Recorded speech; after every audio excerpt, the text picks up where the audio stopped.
My presentation is on Anna Mendieta, performance, earthwork, and sculpture artist. I do want to give a content warning before I begin for graphic themes and talk of and images of blood and slight nudity. Mendieta is bold and vulnerable artist, and that is reflected in her work and in the following slides. Let's begin.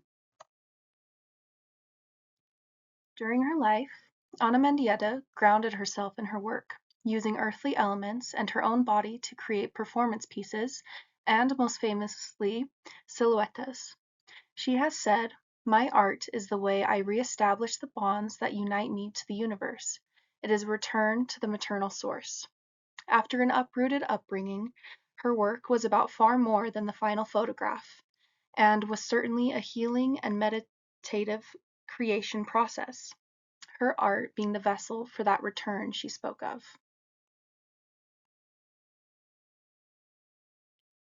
Mendieta did not restrict her art to the landscape entirely, but utilized her body in performative art pieces as well. As a response to a sexual attack and murder of a fellow student, Mendieta performed Sweating Blood and created an untitled series now referred to as Rape Scene, both shot in her apartment. These are raw, intimate, and violently charged pieces that express the vulnerable state and effects of violence against women.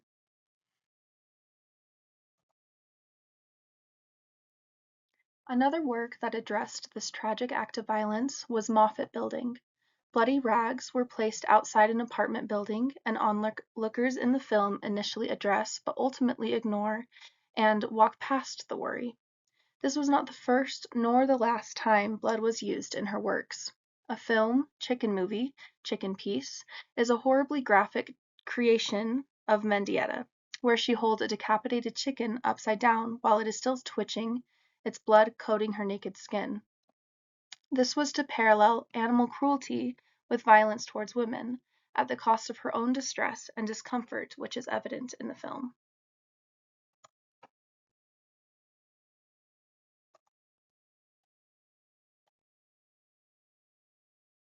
But blood was not exclusively violent for Mendieta. Another bloody piece was created at a Catholic monastery in Mexico to express blood as the missing link between the spiritual and the physical, between trauma and salvation, between reality and artistic creation. She considered blood to be an element of magic, a means for new stages of existence, a path to a purer state of being. This was also expressed in blood and feathers pictured on the right. Mendieta herself performing as a rooster, which would be sacrificed in a spiritual ritual.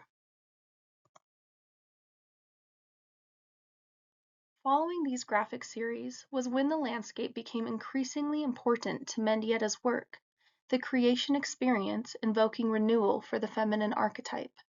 She began Silhouette series in Mexico, which connected her to the pantheistic Santeria religion, and in turn connected her to her Cuban roots.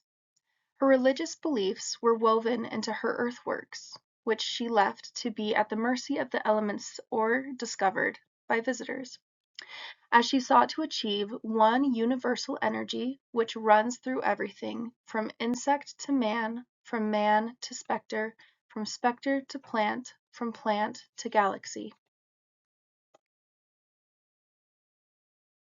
An additional medium Ana Mendieta utilized was fire. These works can only be experienced now through photographs, as the creation process was destructive and fleeting. The intensity of the human figure set ablaze holds a lot of emotion and anguish, but they can be seen as another expression of renewal.